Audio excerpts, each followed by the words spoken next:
David Howell has won some of the biggest championships in golf, to taking down the mighty Tiger Woods. Now with a flourishing media career, David drops by for an impromptu golf lesson. Just subscribe, he knows what he's on about. And shares why he is joining the online coaching community. I am so excited to welcome David Howell. Well, good morning. First things first, where's all that money gone? That's what I was thinking. Well, there's none of it here, Dave, so look elsewhere. But when you listen to that back, is that something that sort of gives you a bit of a tingle? Yeah, it does. I mean, do you know, it's funny, I just showed you a photo the other day, didn't I, of the moment, 20 minutes after I got my tour card as a young 20-year-old lad down at San Roque in Spain with my great mate Jason Hempel, who was my caddy on tour for the best part of 2 decades. And I was just this young lad who'd never had a golf lesson in his life, who played golf at Broome Manor Golf Club in Swindon from the age of 10 to 20. And it was all easy. It was all fun. I got my tour card at the first attempt and I was off, and I've spent my whole adult life traveling the world, doing what I love best, meeting some amazing people, and as I say, with a bit of success along the way. So my life's work, well, it's not complete, but what I set out to do, I managed to achieve a lot of that. So yeah, it's been one hell of a ride. Coming up on today's show, David is going to share some serious insights on putting. He was well known and is well known as one of the best putters in the world. He's also branching out onto Skillest. You too, after this show, you can win a Skillest session with David Howell, so stick around for that. You're going to be insights on the driver and the iron play and short game too. So there's lots to come in this show. First thing I wanted to talk to you about, David, is when you win for the first time, how does it change how you look at not only yourself but the tour? Yeah, so my first win came at the Australian PGA, and down you know, New South Wales down in New South Wales, amazing. And I was in Japan the week before. Nice story. This, missed the cut. I was playing in Japan on the back of Lee Westwood and Darren Clark. They were big stars at the time. I was with the same management company. So my first venture down to Japan, and I missed the cut. And Retief Goosen walked past, and I was striving away at the weekend, having missed the cut before I flew down to Australia. And however, I was swinging at the time, and Retief, he doesn't say much, Retief, lovely chap, and obviously a great swinger. And as he walked past, he said, David, he said, you need to get a bit of wrist cock in your backswing. And I was, I was very much a sort of, in my mind, a one-piece takeaway guy, but to an extreme, and I had all this down lag. And he said, you need to cock your wrists. And I said, well, what do you mean? He said, well, just cock your wrists. Seems so simple. It's just as simple as that. So that's what I did. I felt like I just flicked the club up with my wrists for the rest of that day and flew down to Australia. And stuck with that swing thought the following week and won by 7. So, which was amazing. Good place to win, by the way, down in Sydney when you're 23 years old. And we were down there for a couple of weeks. So we had a good night out. Brilliant. And that swing thought, well, it only stuck with me for a week because I flew home and then twisted my knee and sprained my ankle. I had 3 months off. But when I got back to the tour the following year, it would have been February, I guess, went off to Malaysia for my first event, made the cut, swinging terribly though. And then we went off down to Dubai. I was working with Pete Cowan at the time, and I had about 5 swing thoughts going on, trying to get things back on track. But what I had from that first win, your sense of belief and confidence that comes from winning. You can learn from losing, you can learn from coming close, but really the boost you get from actually knowing that you can do it when it matters, that you can cope with the pressure, was game-changing. And I think the most confident I ever was the night before my final round at the Dubai Desert Classic.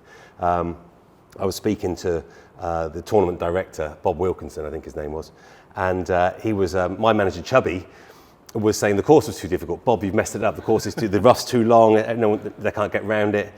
They had a bet that the winning score would be better than 12 under par or something, which meant I had to shoot 68. And Bob was telling me this story, and I very calmly, with all the belief in the world, I said, Bob, you'll win your bet. I'll shoot 68 or better tomorrow. And I did. And that was, I would say, funnily enough, of all my moments in my career, this was fairly early 1999, sorry. That was the epitome of being confident. I knew I would play well the next day, and I did. And that, I wouldn't have felt like that had I not won in Australia. So yeah, it's the biggest game changer. It's very hard to win. I've only won 6 times on tour. I didn't win much as an amateur, actually, because my best mate Gary Harris was always better than me at the local club. So I couldn't win the junior medal. I couldn't win the club championship because there was always someone better. And there's always someone better on tour, isn't there? So it's tough to win out, on the main tours around the world. But when you do win, oh my God, it just fills you with this belief and confidence that you can't buy it. You can only earn it by doing it when it matters. Australian PGA Championship, that was part of the DP World Tour, or the European Tour? No, it wasn't. No, that was just, we went down there for a 3 or 4 week swing, Australasian tour. But nice, obviously a historic championship down in Australia on a great course. That was a nice one to win. Grab a wedge. Let's keep the chassis warm. Okay. And moving nicely. Obviously, we met in earnest at the Tea Time Tip Show that we've just done with Nick Doherty and Laura Davies. Great fun. Obviously, we're going to talk about the Ryder Cups and the wins and for the viewers out there, the excitement of talking about technique, because we've had a really great chat just a moment ago about the superficial nature that this golf swing is, isn't it? We live and die by it. But the media stuff that you're now getting into, David, how does that feel? The nervous that you feel as a golfer, because obviously I know Nick very well, and the nervousness that he felt as a player when he didn't feel like he had his game necessarily. In the early years, when you feel like you have your game and you're nervous, you go out and perform. Yeah. When you get a bit older and you feel a bit nervous and you don't perform, 2 different feelings. Now, the media stuff that you're doing now, is there any similarities? Obviously, you're great at the media stuff. Oh, thank you. Have you seen the parallels with the nervousness and then doing well in the media? Not really, no. I think if I bring anything to it, I've never felt any ounce of nerves ever doing any TV. Oh, that's fantastic. Just zero. Really? It's just, it just doesn't, I don't know why. I sat next to Jack Nicklaus once during the Ryder Cup thing with Tony Jackling. I looked alongside, I thought, crikey, this is rarefied just no nerves, just, do you know what? Because how I go about my media work is I love golf. Yeah. I mean, I love golf. I have done since I first hit the shot when I was 9 years old. Here we are, nearly 50. I know a lot about it. I know my journey. And I like talking about golf with nice people. And that's, the cameras are an irrelevance. Where are they? I don't know. They're somewhere. They're catching this, aren't they? Yeah. But we're just talking golf. Absolutely. And so that's the way I go about it. So yeah, no nerves. I might get stage fright one day, but it hasn't happened yet. Yeah, but when I first did my first Sky appearance, I said to my wife and a few close friends, I mean, I could have thrown up at will that day, really? Ahead of it. Yeah. But I went into the studio, and the first thing I did, I went over and grabbed a golf club, and all was good. Yes, indeed. Like when you're in that arena and you know what you talk about, yes, and you feel confident about that, it all just disappears. It's only talking, yeah, and it's only golf. It's not life and death. Absolutely. So, yes, we want it to be entertaining and fun and interesting, and it's important, It's because what I like to try and get across is the fact that I know how much it's people's lives on the, their professional lives on the line. That's why I like the journeyman doing well, the journeyman story. Yes, it's great seeing Rory win again or not, or and Tiger and the boys, but the stories down below at a slightly lower level, people keeping their tour cards, changing their life, buying their first house because they've just had a big week. Those are the things that I really resonate with, and I think they're the great thing about our sport, because it is a tough way to earn a living. So you're warming up here.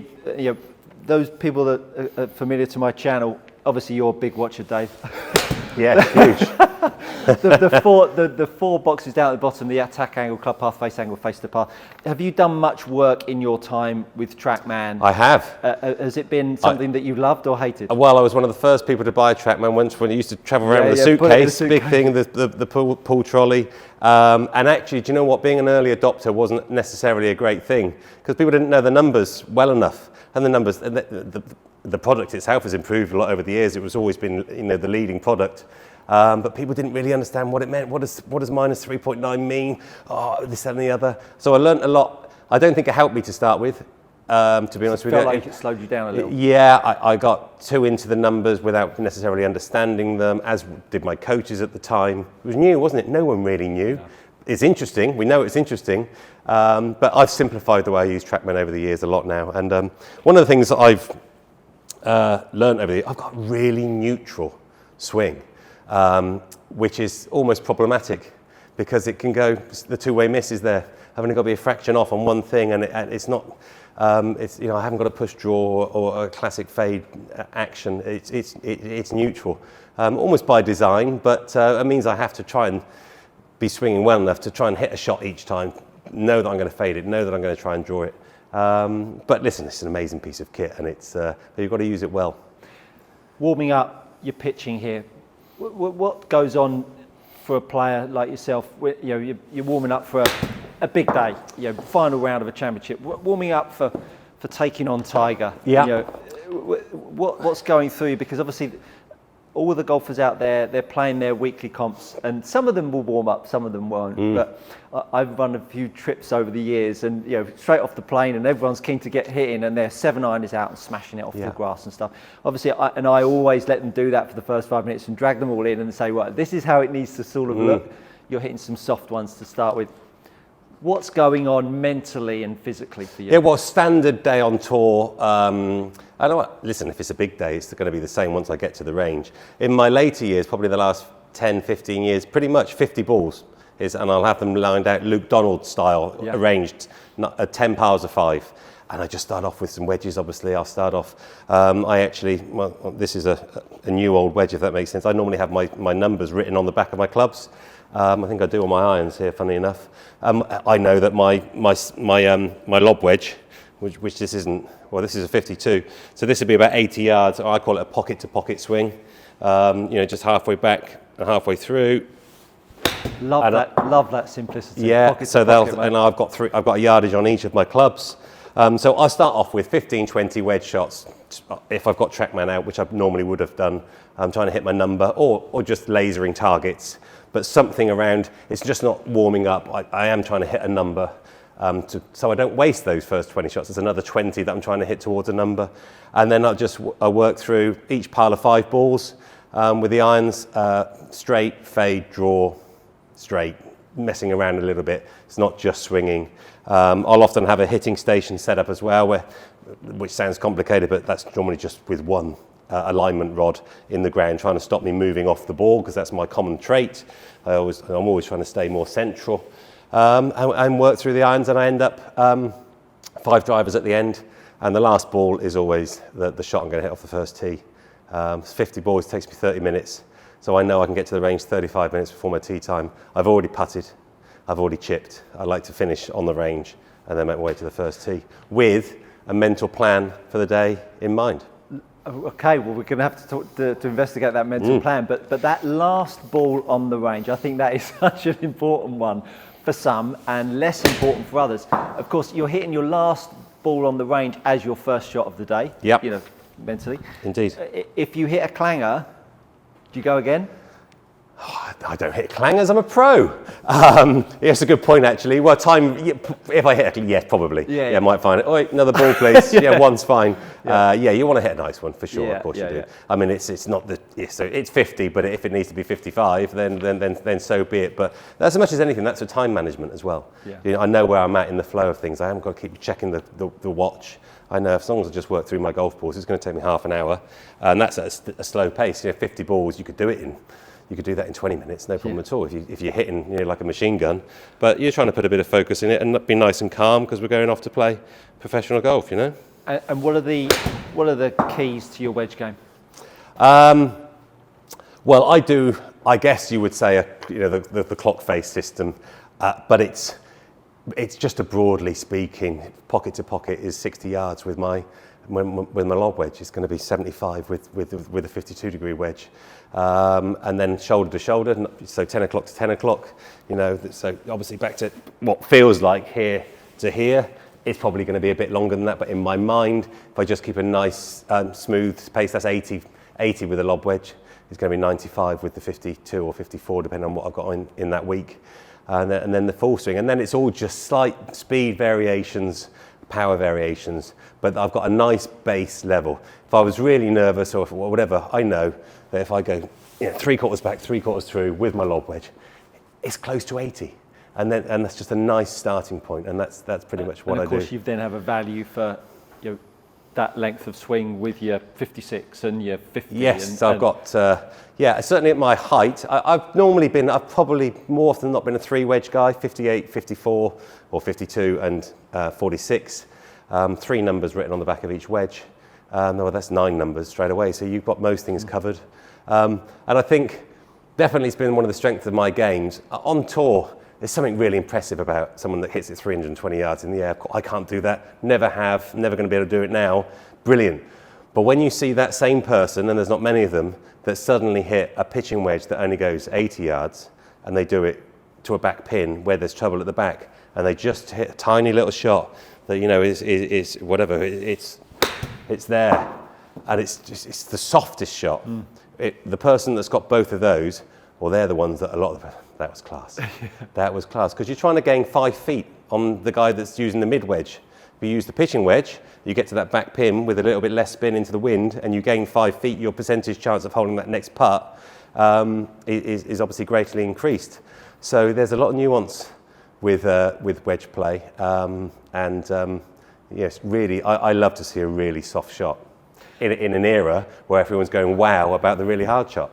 Yeah, when you out on tour and you watch people turn out, as you rightly say, and they're launching it, that sense of just feeling like they can just push one in there, control the flight and the spin, it's, as you say, it's so much more impressive, because you know on tour flags are jammed in bunkers and over ledges and stuff like that.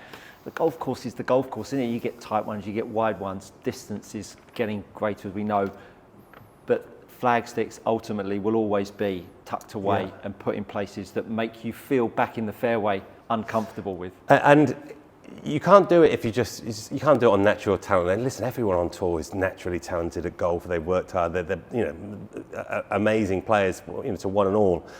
But it takes a lot of work to be able to say, no, I've got a pocket-to-pocket pitching wedge. Most people know that they've got the 60-yard shot with the lob wedge, because that's what it's for, isn't it? But you go to the pitching wedge that only goes 90 yards when your stock number's 145, but you're comfortable saying, oh, it's a 90-yard pitching wedge, for instance. That takes a lot of effort.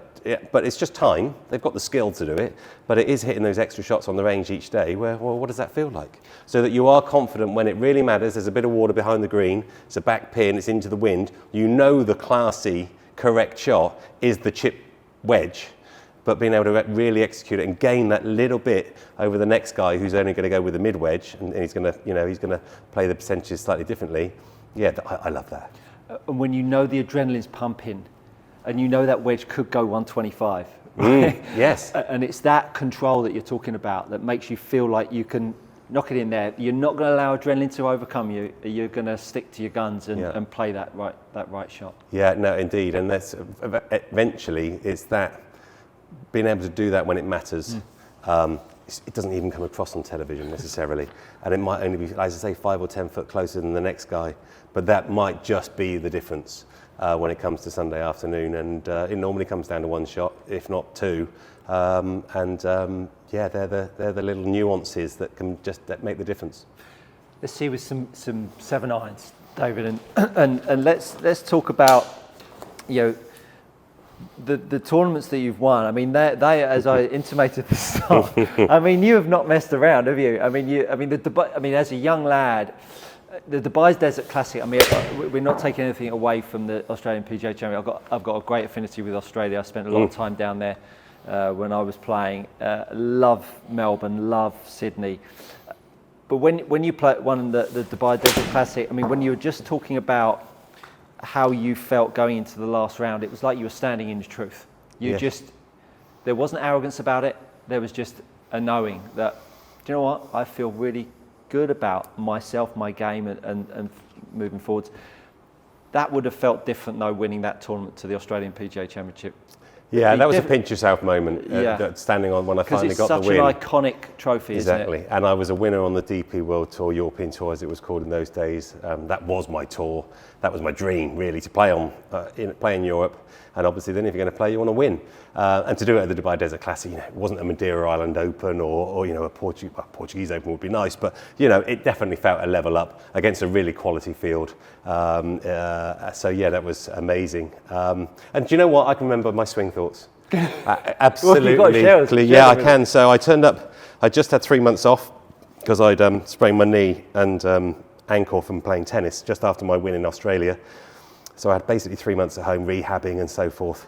Played in Malaysia the week before, made the cut. Pete Cowan was my coach at the time.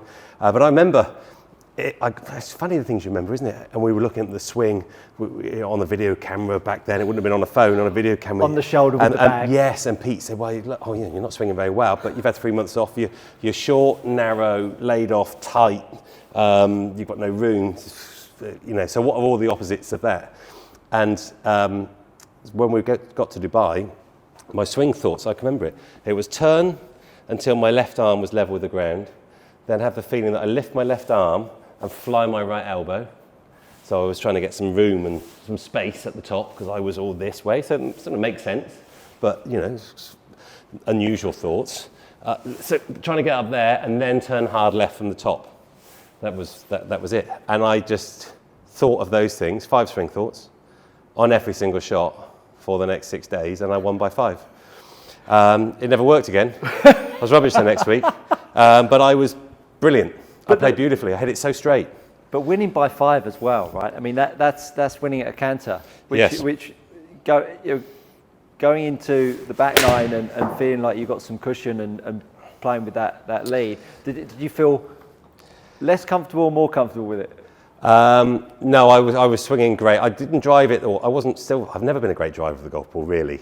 I've never had length like a lot of guys, and that week, the rough was so long you had to hit fairways. I had this amazing 3-wood Callaway steelhead, I seem to recall, and I was just hitting it down fairways and then hitting greens, and I'm a great putter, as we know. But Jason Hempelman, my childhood great friend from Brew Manor Golf, who was my caddy, he did an amazing job.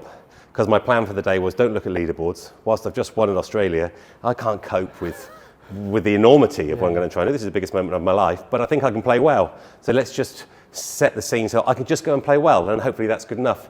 And we got it was a giant scoreboard on the 10th, and I teed off, and it was 200 yards ahead of me. I had to actively ignore it, and I head down. I just didn't want to know. And Jason did a great job of just talking about all things non-golf in between shots. We were talking about EastEnders and whatever was on the TV. I set him that task, and he didn't stop. And we talked about Swindon life and whatever was going on. And then I got to the 14th. I knew I was winning. I knew I was in front. And eventually, I had a decision to make. Do I go for the par 5 or not in 2? And I said, where do we sit? He said, do you want to know? And I said, yes. He said, well, you're 5 in front. That's the good news. He said, bad news is Westwood is on a charge. I was like, I didn't need the second bit, Jace.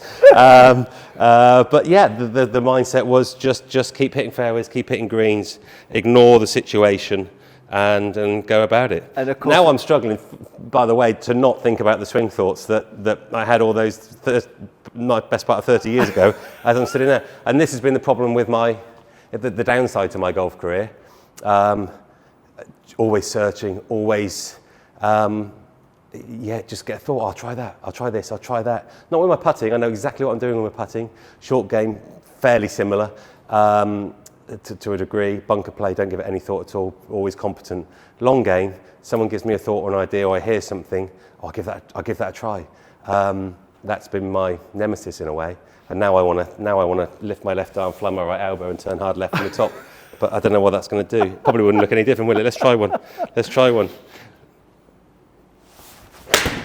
Oh, yeah, not sure. Didn't feel good? Didn't feel great, no. Didn't feel great.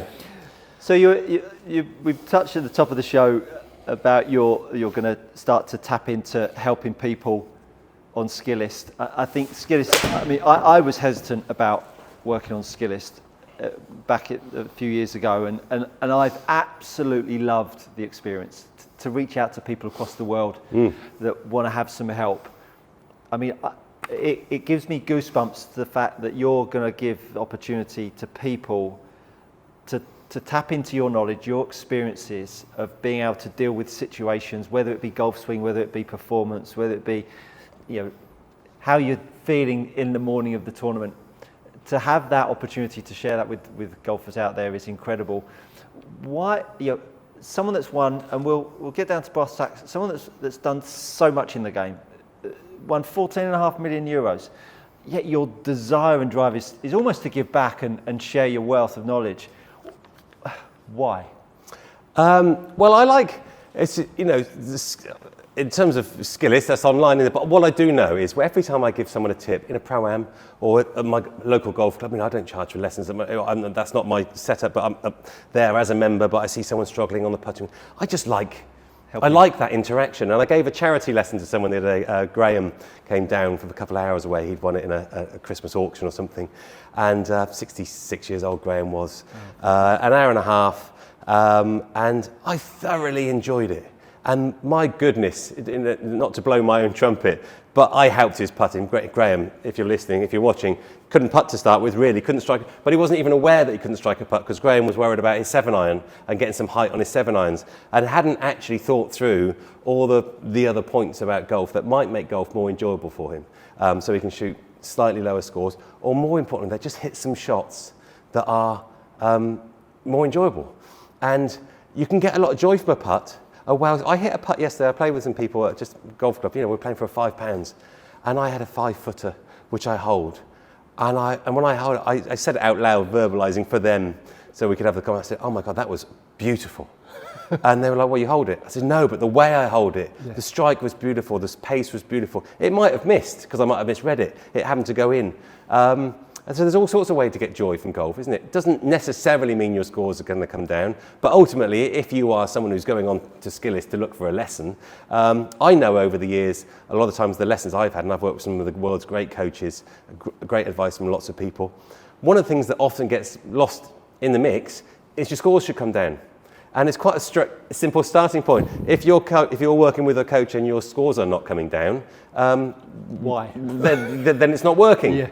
That doesn't mean the advice is not good advice from the coach, but it can get lost in the mix from the teaching perspective as well, which is, you know, if you just stood on a range bay worried about what your 7-iron swing looks like, quite easily, because you get confused. So hopefully I can find a way, you know, on the Skillest platform to just help people lower their scores a little bit and enjoy a few shots and think about the game slightly differently, so that it's just all the more fun for them. If you would like to win a lesson on Skillest with David, drop a comment in the box below why you would like David to give you a lesson on Skillest. Make sure you subscribe to the channel, because you'll need to be a subscriber as well. It's free to subscribe, and you'll go into a draw to win that prize with David, which is exceptional. Really, really excited. Let's talk about some iron play. Now, you've hit some crunch shots in your time, winning tournaments, BMW PGA Championship. I mean, that is a tough golf course, Wentworth. I mean, they seem to kick the bejesus out of it these days, even with how difficult it is. Hitting a shot into a difficult hole. I mean, we've all felt it. 5-iron, 7-iron, 8-iron.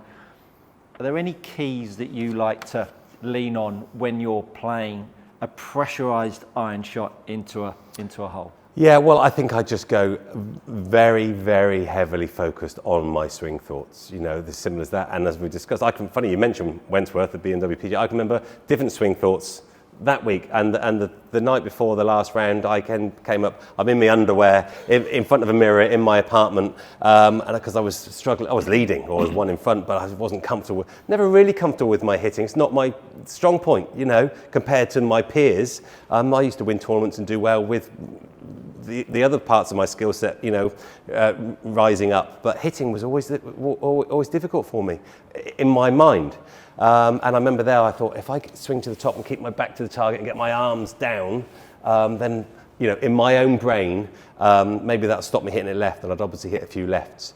So the next day, final day, big day, absolutely just laser-like focused on, forget everything else, what's my swing thought? It's keep my back to the target, get my arms down. Repeat, rinse and repeat, and stick with it. And obviously, we got off to a nice start. And I remember thinking, if I hit it well today, I've got every chance of winning.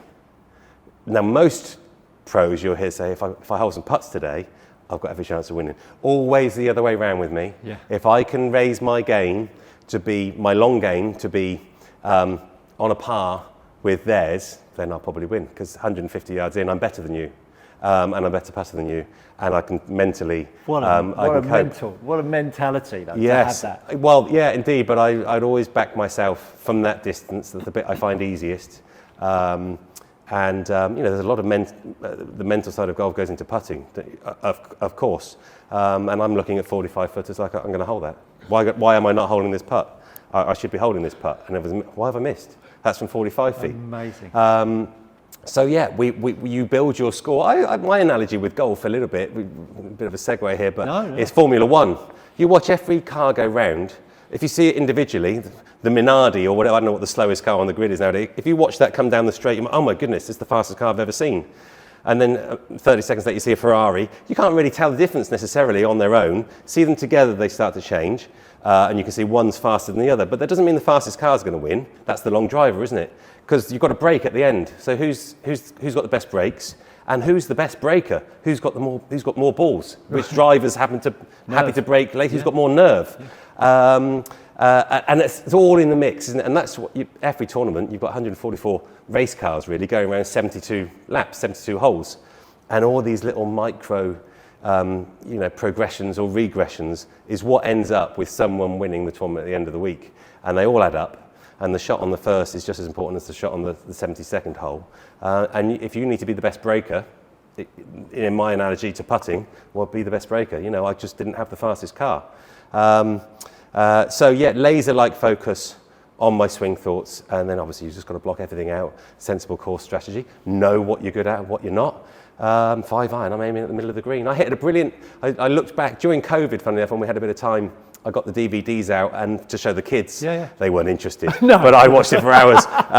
My final round of the BMW PGA Championship, and I hit the 15th, a really pivotal hole. I had a 3 or 4 shot lead, I think maybe 5 at that stage, but you can mess it up. You can make a 7 and a heartbeat on the 15th. Got the drive down the fairway. I remember that because I was trying to keep my back to the target, I can remember how difficult that was to do. I mean, we're talking milliseconds, aren't we? But I was stressed. I wanted to get down, but I get it down the fairway. And then I hit a shot that I didn't realise was of such a high quality. I hit the most beautiful 5-iron from, I don't know, 9 or 200 yards, right into the heart of the green, 12 feet away. I think I missed the putt. But that was a really, really high quality shot. That's not seared into my brain. I only noticed it because I watched the DVD. But I can see myself going through the process. I can see the practice swings, get the arms down. And it's just, that's all that matters, isn't it? Everything else is irrelevant. The situation, what's my swing thought? I've got to hit 5-iron, back to the target, arms down, and off you go. When I was working with Steve Webster, we played back his Portugal Masters win. And when you relive those moments, it's amazing what washes over you, isn't it? The things that you've forgotten about, but the inner confidence that it gives you, and also reminds you of what you were thinking about that moment, and you see it in for the first time as a viewer rather than being the main person on the stage. You actually get to see a spectator's view, and almost with where you are now in your career, and you get to see a different perspective on what that would look like as a viewer. You do, and also when you're watching golf, I won't be alone, and I've spoken to other players like this. I had a 5-shot lead walking onto the 18th tee to win that. I was going to win that BMW PGA. Everyone knew I was going to win. The only person that thought I might not was me, because in your head you think, well, let's get this in play, because if I don't get this ball in play, if I lose this ball, then I'm only 3 ahead. Well, that's not such a given. And these negative thoughts, they absolutely find the way into your head. You don't want to be the guy that blows the 4-shot lead on the last, do you? And then once I got the ball on the fairway with a 3-wood, I'm going to win. A nice little anecdote, Mickey Doran, my caddy, was next to me, and he started caddying when he was 10 years old at Wentworth. And I said, we walked off the tee feeling pretty good about myself. I said, Mick, how are you feeling? He said, what do you mean? I said, well, you started caddying here when you were 10, and now you're just about to caddy for the winner. You're going to win, as a caddy, the BMW PGA Championship. How's it feel? He says, exactly the same as it did 10 years ago when I won with Constantino Rocca. I had no idea he'd won. He kept it from me, and I thought, I was the big cheese, showing what life's really like. This is what it's. No, I've done that all before, Howler. No problem at all, which was nice. Yeah. But I think from a amateur golfer's perspective, when you hear that story, that you're standing there, the biggest flagship event or the flagship event of the DP World Tour, and the only person thinking that they're not going to win is you. For all of the amateur golfers out there that go out feeling nervous, and feel inferior because they feel nervous, because they've got a good score in their hands. There is an element that you can grow from that, because, well, if David Howell was feeling that, winning with 5-shot lead, there's probably every right that I should be feeling nervous with the last 4 holes. And we talk about nerve, and we just push nerve away, don't we? It's like, you should be able to do it. No. There's an element of separating the men from the boys here. Yeah. The nerve is ultimately what made you win 6 times, got you into Ryder Cups. The tenacity, that moment of question mark, you backed yourself. Do you know, I'm going to say this is weird. The most nervous I've ever been on a golf course. You think first tee of Ryder Cup? Yes, that's probably number 1, just opening tee shot. Incredible moment in my life. But very, very closely behind, so strangely, I can't pick the year, but what are we in now, 2020, 2019, first tee of the Joburg Open, down there in South Africa, opening tournament of the year, one of the smallest tournaments I've ever played in. My most nervous ever. To the point, I was shaking like a leaf on the green. I had to say to my caddy, Martin Gray, I said, Martin, not sure how to explain this, but I'm going to tell you, I've never been more nervous in my entire life. He said, well, that's interesting. I said, I know. I don't know why. I've got no idea why. But we better take it easy these next couple of holes, maybe centre of the green, let's just get through them. Like it was the opening holes of a Ryder Cup, let's just get some decent shots in. I don't know why that was, but it was. So nerves can come at any time, they can go away at any time. You can, putting, I was a shaker when I was putting. If I'm really nervous, I'm shaking. But it's not easy to putt when you're shaking, isn't it? Now, how do you deal with that? Well, the way I dealt with it was, well, if I'm 8 feet away, I've got a 40% chance of holding the putt anyway. So it's a toss of a coin anyway. I'm either going to hole or I'm going to miss. I'm going to hole or miss whether I'm shaking or whether I'm not. It doesn't really matter. I might hole it, I might not. Don't blame the fact that I'm shaking. Is it a little bit more uncomfortable and more difficult if you're shaking? Of course it is. But it's still a toss of a coin. It doesn't really matter. It's the way I try to change that in my mind, reframe it in my mind. And the fact that you're nervous is brilliant, isn't it? It's just an amazing thing to be nervous. It's silly, it's a game. If you're playing at home on a Saturday morning, it means not a jot to you, really, does it? But the fact that you are nervous is great, because it means you're doing a pastime that you care about, that gives you some joy, that has some meaning in your life, and you're either going to fail or you're going to conquer those nerves. Either way, it's a good experience. And great for you that you've got something in your life that you really care about. That's wonderful, isn't it? That's the way I would think about it. Well, I mean, so many insights, but you can tap into this on Skillest. Remember, drop a comment in the box below. Tell us why you would like a lesson with David on Skillest. Subscribe to the channel and you'll be in that draw. Right, let's see some fairway woods. Oh, crikey. I've hardly hit a 7-iron there. I need some tips away. I don't know what I'm doing. Well, look. I mean, you've not missed a shot yet. Yeah. You've not missed a shot. Well, I was saying to you just before I came on camera, I look back at some old swings of mine from, I don't know, 6-7 years ago, 2017, whenever that, just up nigh on 7 years. I really liked the look of my swing at a point in time back then. There was a flow to it that I really enjoyed that I've lost. I've got older. I'm not moving as freely. And I'm trying to work out whether I can move myself, now that I've realised that's how I'd love to swing the club, can I move back towards that sort of pattern a little bit more, or am I just not capable of that anymore because I'm nearly 50? Yet to work that out. But what I do know is I feel like my bad trait, and it's always been the way I get the clubs late because I yank on the handle at the top, I get narrow, and then it's all got to unwind, and it unwinds very late. And it's a bit of a toss of the coin as to whether I hit a good shot or not. So I'd like to have a little bit more space and time at the top, so I don't yank on the handle and get narrow, but I've actually, I almost need to feel like I've got to cast the club a little bit. So let's question that then, David. So what? Sure. When Can I hit while you're talking? Yeah, please. So when you look at someone like Sergio, that is an incredible puller on the golf course. When you look at I thought you were just going to say he's an incredible puller. He's a married man. Here's the news, here's the scoop. He loads the golf club hard. He narrows, he downloads it. Someone like Brooks Koepka, incredibly narrow. Someone like Retief, who was very, very wide going back, and loaded it very narrow on the way down. How does that, for someone that believes that they get too narrow on the way down, because I've watched you warming up and moving around, your mindset is that if it gets narrow, how does it become wide? How do you reason with, well, how's Sergio and Retief doing it? Well, interestingly enough, I've known Sergio since he was 14.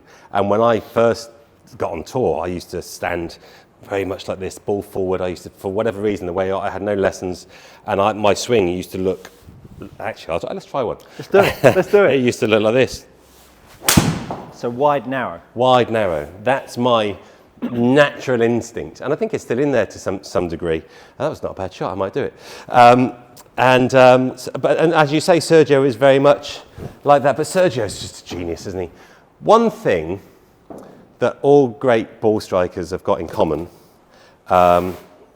Anthony Wall, the great sage of Sky Sports. Yes. And, joking aside, sensible lad, Anthony, good career. And we were looking at everybody at the Scottish Open 6 months ago, and we're walking along the range, casting our commentator's eye over everybody. He says, "You see what they've all got in common?" And I thought he was going to say, "Yeah, they've got it here, and it's all the same through here." And I was like, "No, well, what's that, Anthony?" They all know what they're doing. They all know what they're doing. Exactly. There is no answer. No. There is no silver bullet. There is no correct. I don't believe. There's correct for you, and it's how well can you repeat what you do? Yes, that's got to propel the ball far enough with a high enough quality of strike to compete with the world's best players at that level. But what do you do? And do you know what it is? And can you repeat it? Sergio, he's someone that Sergio can get the club online at the top. He can swing it classically beautifully. I'm sure he's a talented boy. He's said it. Yeah. Can't hit it. Yeah. He can't hit it. He does what he does, and he understands it. And I'd say with the hitting over the years, if anything with me, I haven't probably quite understood my patterning well enough. Hence, I'm always going from pillar to post. What's this? So, let me show you. So remember, we were talking on Sky on the tea time tip. And Nick asked me a question about Laura Davies and her footwork. Do you remember? And she was popping off the ground.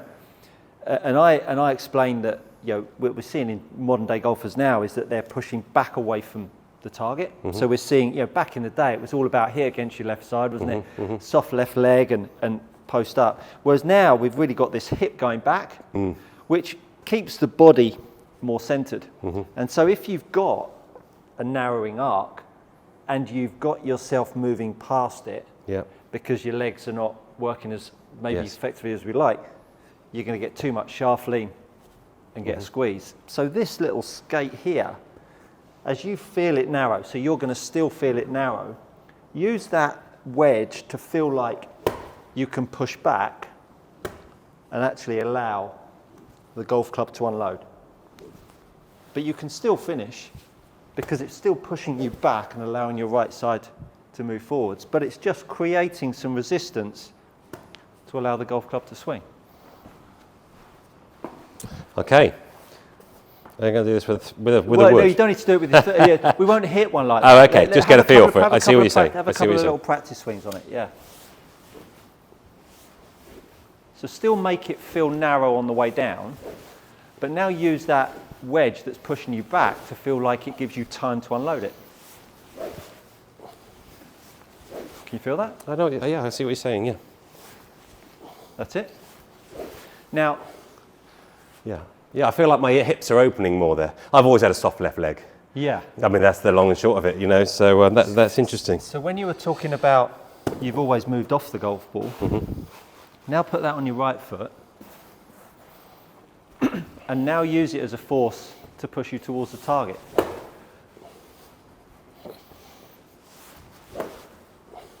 So now you feel like in your backswing. In the backswing. So you create force to open your right hip up, which then puts more force into your left leg that opens your left hip up. You feel what I mean? Yeah. Because in old money, we saw weight shift and pressure the same. So I can put force in that right foot by loading to the right. Yes. And I can also put force in that right foot by pushing. Okay. So if someone had their hand under my foot and I moved to the right, Yeah. I would squeeze their fingers. Yeah. If I pushed that way to go over there, I'd squeeze their fingers, wouldn't I? Yeah. There are two different directions of force. One is moving sideways away from the target. Yes. One's moving into the target. Now, the second one is going to make your right hip rotate. But then, hold it there, you'll lift your foot up. You're then going to feel like you could squeeze that piece of paper, couldn't you? So as you go back, that right foot is using that wedge to put force into your left leg. And then the wedge that was on your left foot can push back in the other way, Got you? which then makes you spin around, which then makes your hip rotation work, and it keeps you more centered and stops you moving off the golf ball, because your shift off the golf ball has been a push that way in your backswing and not a push towards the target. Can you feel that? Because the only way you can move that way, David, is by pushing off over there. Can I not just move my? Can I not just move my? I mean, can I not just move? You could, but your right hip, when you're doing that, your right hip's not moving. Yeah. Whereas now your right hip is moving off yeah, the ball, yeah. and you're moving sideways, aren't you? So if you push left and move right, look how my hips stay straight. I push right and move left, look how my right hip opens up. There you go. And so when you... So pushing, you're suggesting push down through the right foot. To push you left. To push me left in the backswing. Yeah. Which now opens your hip up. And now, remember when I said on the show about your left knee working a bit different? As in your left knee kicking more in. Yeah. That's what that's doing. So now when you watch this back on the video, and we'll do a little video later, but that will move your right hip back, load your left foot. Now when you pull on the golf club and load it, now you can push back with your left leg, keep yourself centered, and the club can swing. And you can get as narrow as you like, because if you look at Sergio and all of the big loaders of the golf club, their left hip doesn't move towards the target anywhere near like the golfers move in yesteryear. Their left hip is almost going back on itself through strike, rather than we've seen big leg drives. That's interesting. Because when what I see is, with me, I see a club that's late. Yeah. It's late. Yeah, it's because late to the party. Yeah, because you're moving sideways. Yeah. As opposed to moving around, which now gets it in front of you. Which, interestingly enough, it's also my power source. Of course it is. This is my power source, and I'm fully aware that there's an element if I lose that, or I actively try and get rid of it, I'm losing power. Absolutely. Yeah. You know, we just had a chat downstairs with, when Simon was talking about the weight of the golf club. The heavier the golf club, actually, the more you should feel like you could load it hard and push back. It shouldn't feel like, so that's the first one where you've managed to square it up. So face to path value closed, others had cut on them. Right. So as you load it harder, as you narrow it harder, just push off of the skate that was on your left leg on the way down. This is going to be completely impromptu golf lesson going on. Yeah, I like it. But live, live. Absolutely. Putting myself out here. There we go. Yes. Absolutely. That's interesting. Yeah, very good. I like it. So Just subscribe. He knows what he's on about. And then come to me for the mental side. Yeah, exactly. Doesn't know what he's on about. No, I'm joking. It's the David and Stu There we show. go. Together, we might be amazing. We've got it licked. But that force in the feet really is a huge changer of enabling hip rotation and keeping you more centered. Which you're dealing with belt line downwards to belt line up. I mean, now you've got some angle of attack on that, and you've got some flight and some draw. So just set up to the golf ball. So I'm going to push into you. Just don't move the club. Just resist me. That's the force that your right foot needs to feel like it has in your backswing. Yeah, nice. Which will then put force in your left foot to feel like it can push you back in the other way. Yeah, interesting. Okay, I quite like that. Can you do that again? Yeah.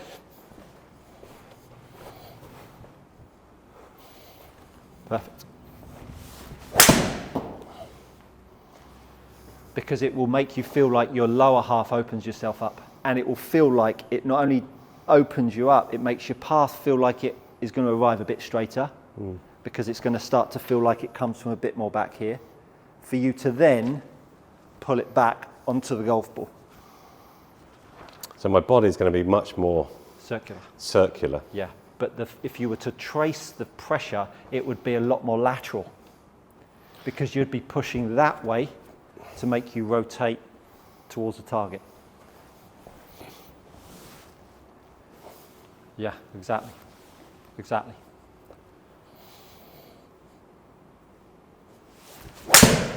And what actually starts to happen is that the more your left hip goes back, the more your right side fires through. Because obviously, when you're moving sideways, this left hip and knee is actually trapping you from being able to open yourself up. Whereas if I now lengthen it, now look how much more open I can get.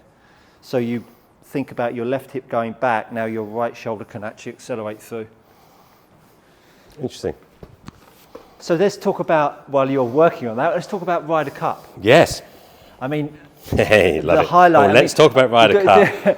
Do you think about taking the trophy off Tiger more high than Ryder Cups? Oh, Ryder Cup. Do you want me to keep hitting whilst we talk? Well, no, just talk, shall we? Well, no, up to you. Let's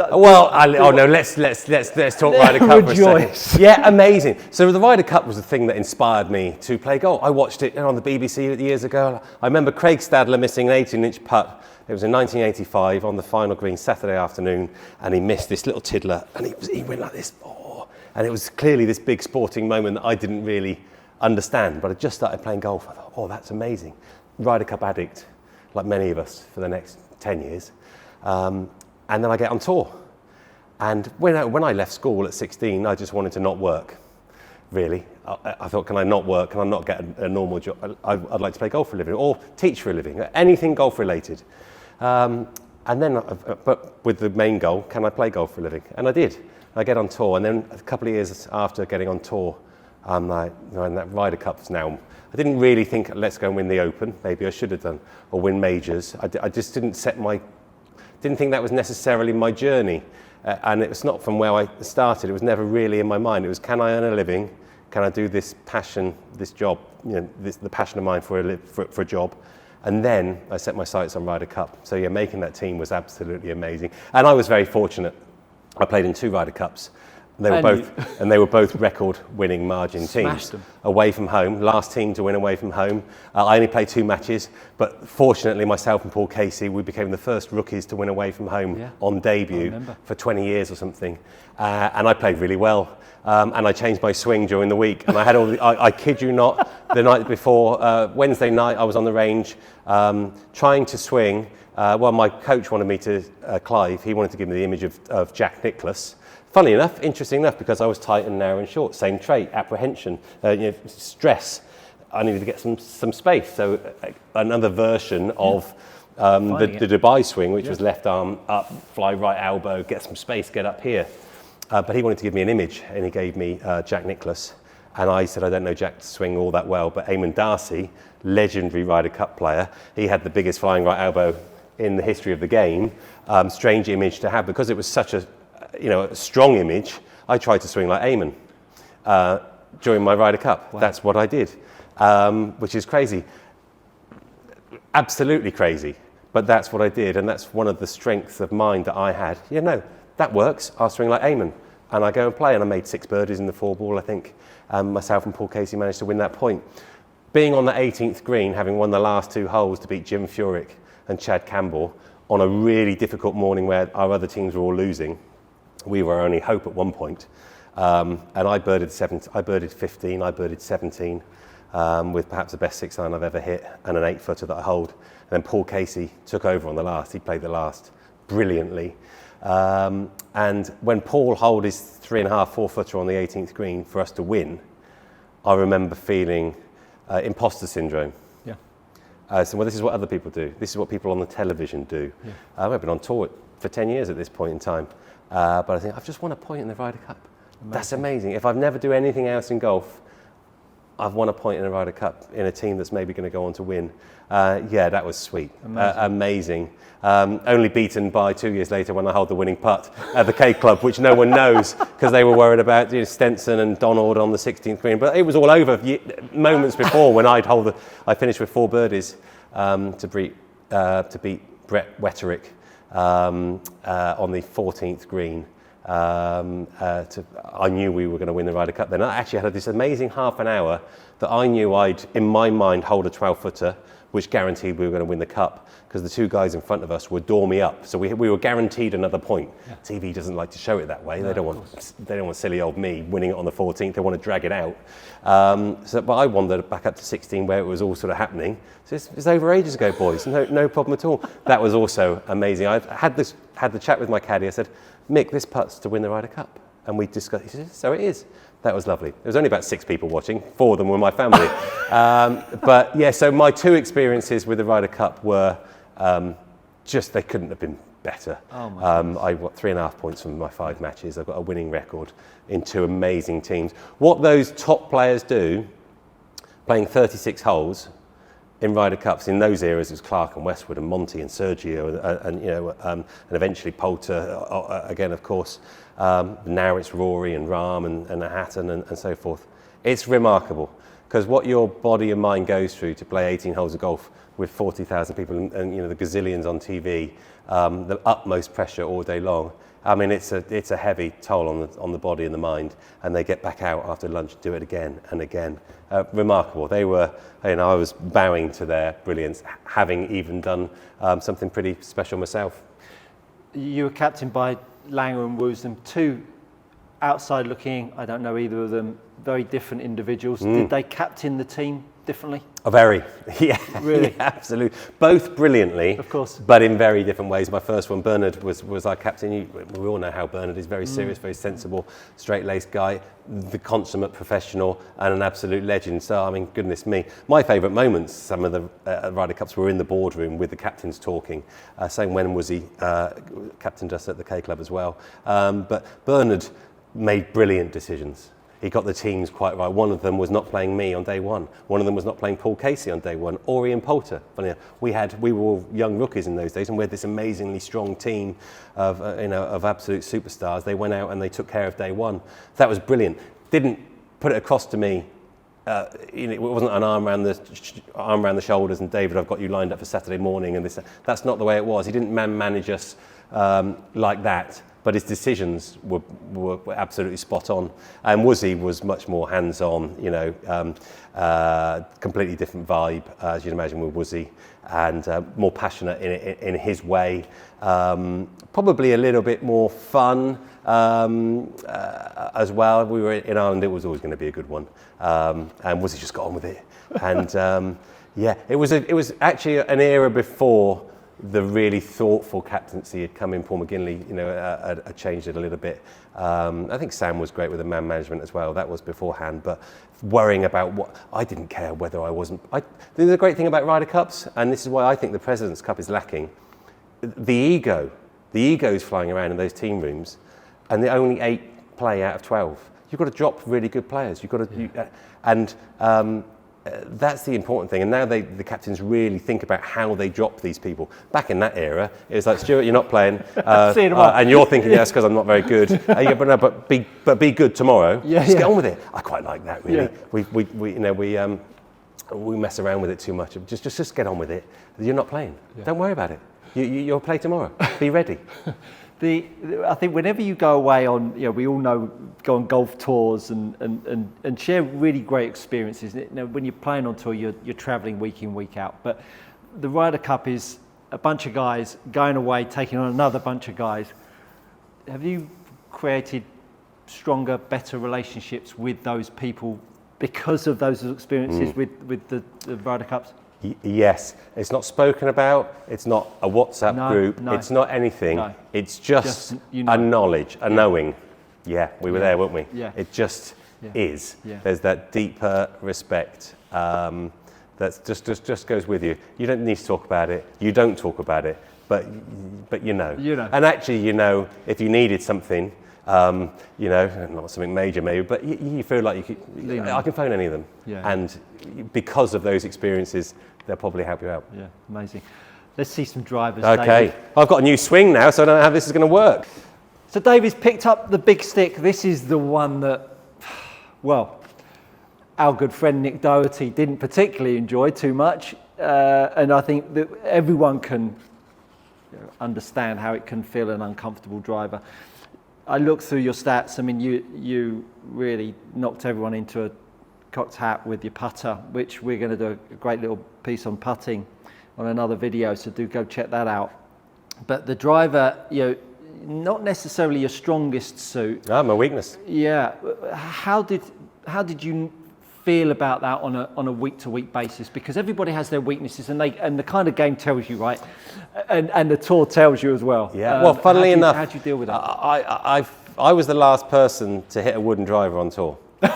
And I had a Wilson where I'd used metal as an 18, 19, 20-year-old, but I went back to a wooden driver. I mean, who does that? Yeah. It's hard to believe now, isn't it? Wow. But when I came out You on tour... went back to it? Yes. Oh my. I was a better driver. I hit more fairways. I hit it. The difference wasn't so seismic distance-wise with the early metal woods. Yeah. I might have been 10 or 15 yards or something. It wasn't like I was 50 yards behind. This is going back to 1996. I still used a Wilson whale driver until May, my first year on tour. And I found the transition really, I realised, okay, I've got to move on because I am giving up distance. But I think right from that moment, I struggled. I never really liked driving. Not really. Interesting. No. It was like a means to an end. But it's the most important game, part of professional golf. If you can't drive it well enough, which I can't and haven't in the last 6-7 years, I went through my stats really heavily with a company 6 months ago, and they basically said, well, you play the toughest golf course because after your tee shots, you're playing a course that's so difficult. You're 270 yards off the tee, you're in the heavy rough, you're hitting a hybrid or a 6-iron trying to hack it up the fairway. No one's going to be any good from playing where you are. You're playing a really tough golf course after the tee shots. And it's true. So if you're going to play any good, you're going to have to improve your driving. It was always, but my early years, when I would say I got on tour, went from the wood to the metal, I just used to hit it as hard as I could. And that was worked quite well, as well as it could for me. And I've been out on tour 30 years. I've had a lot of instruction, a lot of thought's gone into it. But actually, I think probably for me, hit it as hard as I can. I'm no worse off. If I can get that extra 5 or 10 yards out of it, I'm only going to... You can't hit 14 fairways around. No one does. No. The straightest driver in the world's 10 or 11, and the rubbish drivers are hitting 8. It really has become about whacking it 300 yards fairly straight, and most of the guys can do it. It's like you can't play professional tennis if you haven't got a first serve. It's difficult, isn't it? If you've only got a second serve, you're not going to win matches, and golf has very much become that way. And that is a little bit of a change from 30 years ago. I mean, it's not now's not the time for talking about where the golf's gone, but if I'd row it back, the size of this thing's it's crazy if you ask me. Well, let's see you whack it. I'm going to just move that just slightly further over there, just so TrackMan likes it. Okay. All right. Well, we've got numbers here, and we've got the world watching, so I need to try and step on this a little bit. I know. Well, do you know what? I'm just gonna pull up the carry distance, David, and the club speed. Oh, I like my new swing. How's it feel? I like my new swing. The leg action. As soon as that starts to fire up, David, we'll see a bit more distance.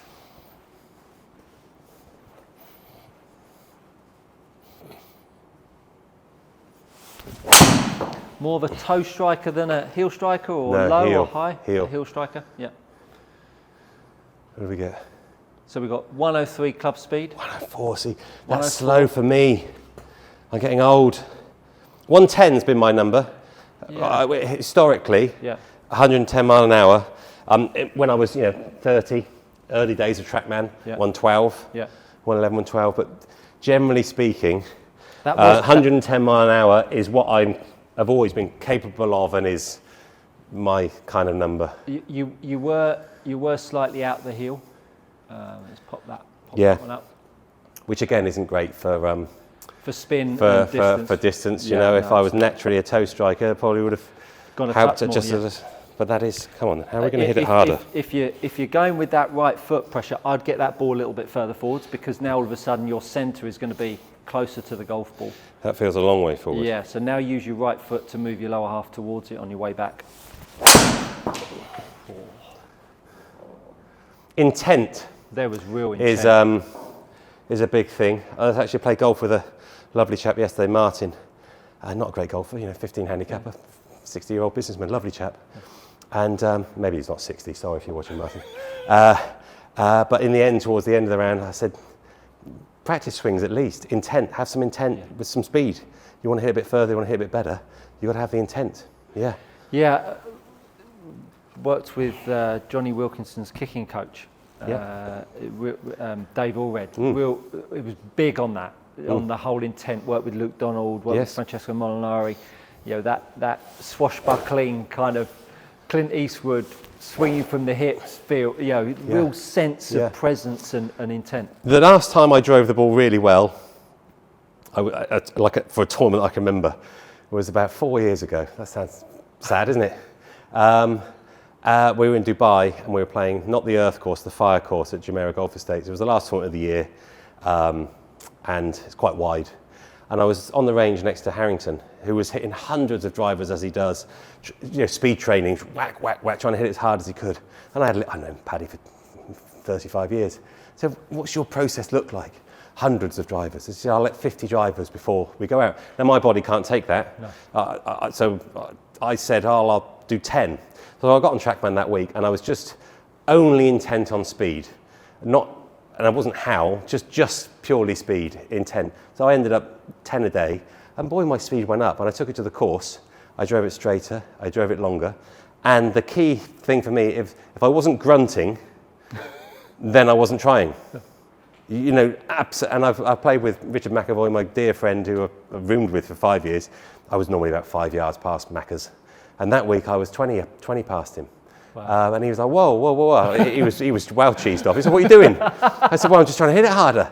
And we both missed the cut anyway, and we talked about it at night. But intent with the driver. If you want to hit it further, you've got to have it. And ultimately, Padraig, he said, for all the lessons and the thoughts and the things he's tried, it comes down to effort, intent, and whether it's just a golf club or a swing speed stick or whatever, or a weight in the gym, it's just moving it, as having the intent to move as fast as you can, and so as often as you can. Yeah, and so your pulling of the golf club hard at the top is really important, isn't it?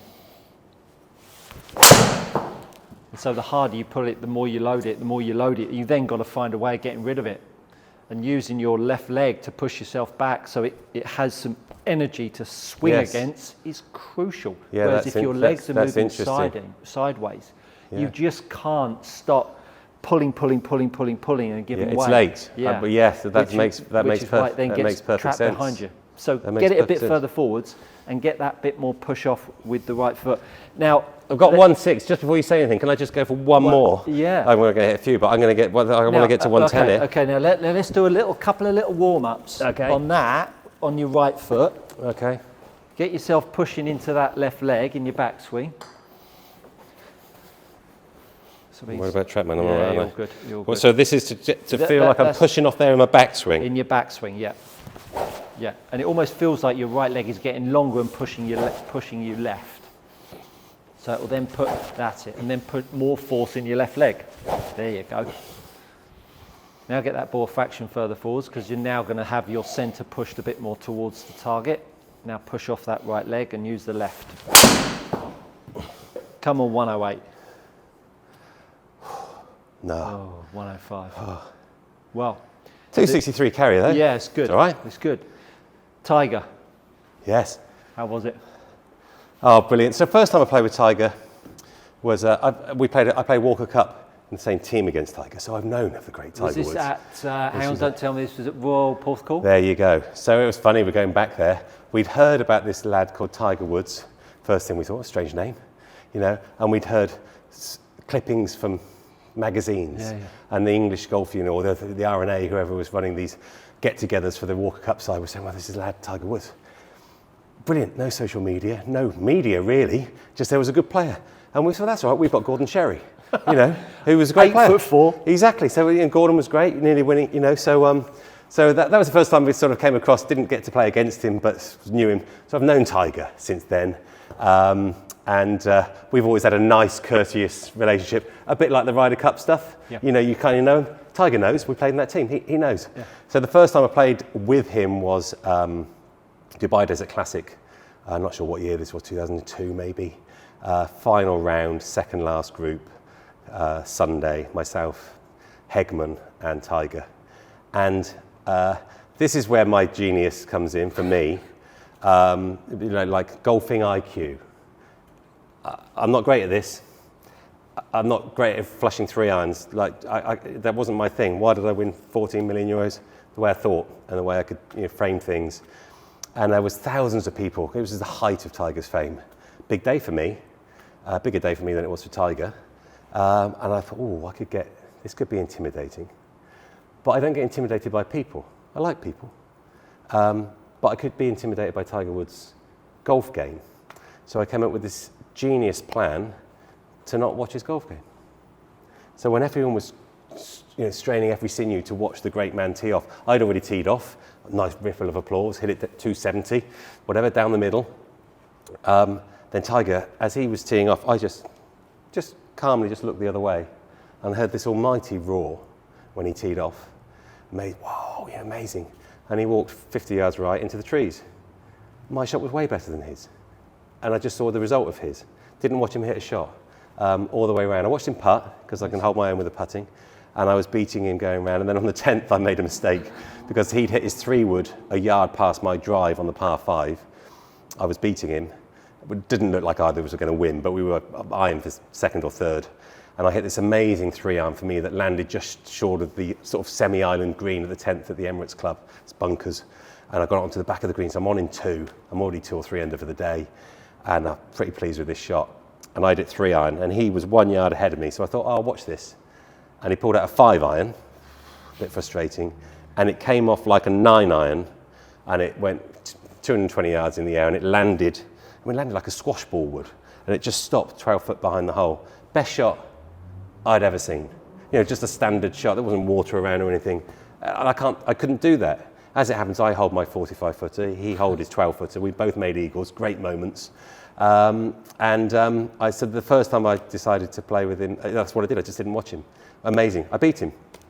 I played with him a couple of times in his own tournament. That was nice. We weren't doing very well, the Target World Challenge. We were able to talk like mates, old times. I asked him about when he turned pro, what his deals were like, and what, you know, my £5,000 worth of sponsorship and what was his like. Yeah. Like a really, almost like we were just having a game of golf with the lads. That was lovely.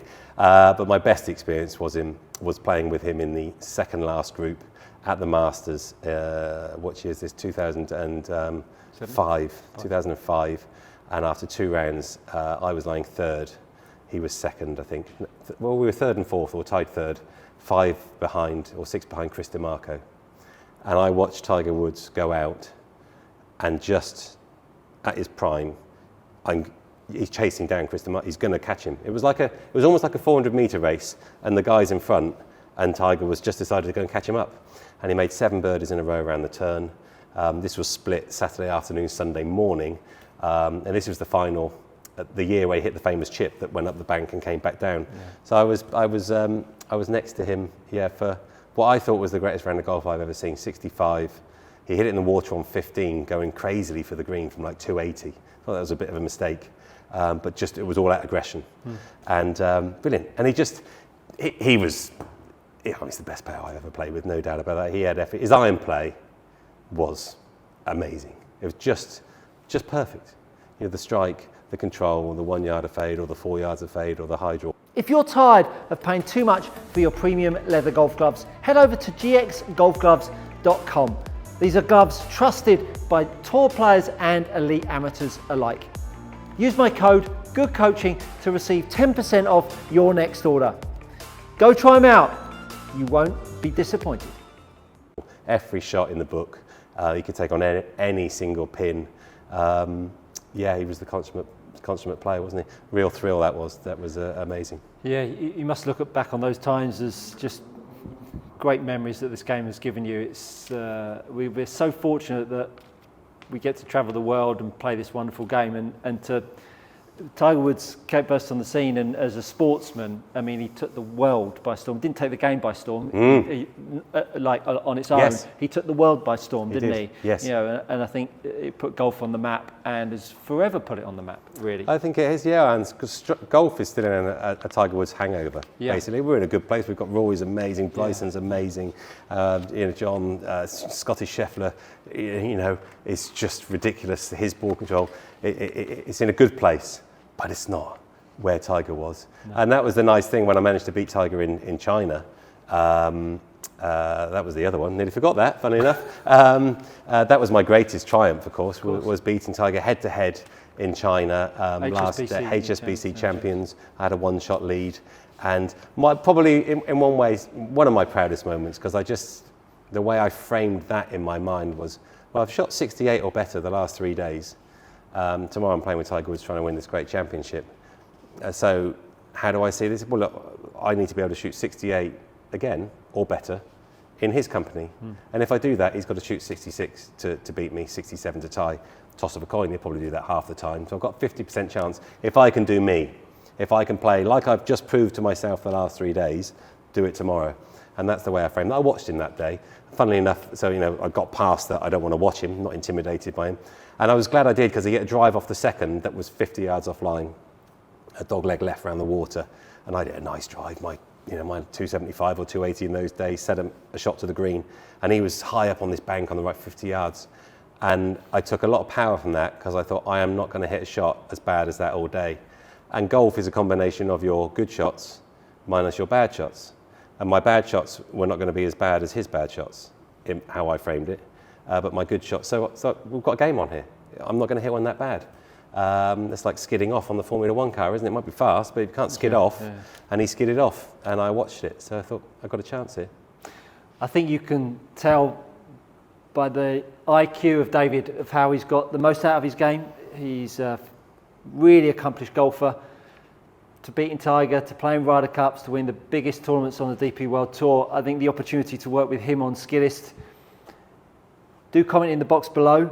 Let us know why you would like a lesson from David off of Skillest. Make sure you subscribe to the channel. You'll be put in a draw, and we'll draw that out. David, this time has been exceptional. I'm so grateful for you coming along and joining me on the channel. It was a delight to work with you at Tea Time Tips, and which is coming out on Sky Sports and all your different media channels soon. David, thank you so much for today. We're going to shoot a putting clip, so do look out for that. He's going to share all of his insights on how to roll the rock and hold them out. Any sponsors that you'd like to thank while you're here? Well, yeah, absolutely. Thank you. Well, Mashie Members Club, of course. I'm a proud ambassador of Mashie. If you're in the UK and you like nice golf in nice places with nice people, take a look at Mashie Members Club. It's fantastic. It's almost like an online golf club, really. If you're a golfer without a home, we can be your home. Absolutely. I play 10 times a year probably with the Mashie guys. Great, making some lovely friendships there. Trade Nation as well. They're a supporter of Mashie, as are Loch Lomond Whiskies. If you need to rent a car, Enterprise Rent-A-Car is the only place to go to put your Titleist clubs in the boot. But they've been a long-term supporter as well, without whom, who knows how long my career would have been. But yeah, really helpful, really thankful to all my supporters. So thank you for giving me the opportunity to mention them. It's been a pleasure. Cheers. Thanks so much for watching. That, my friends, is good coaching.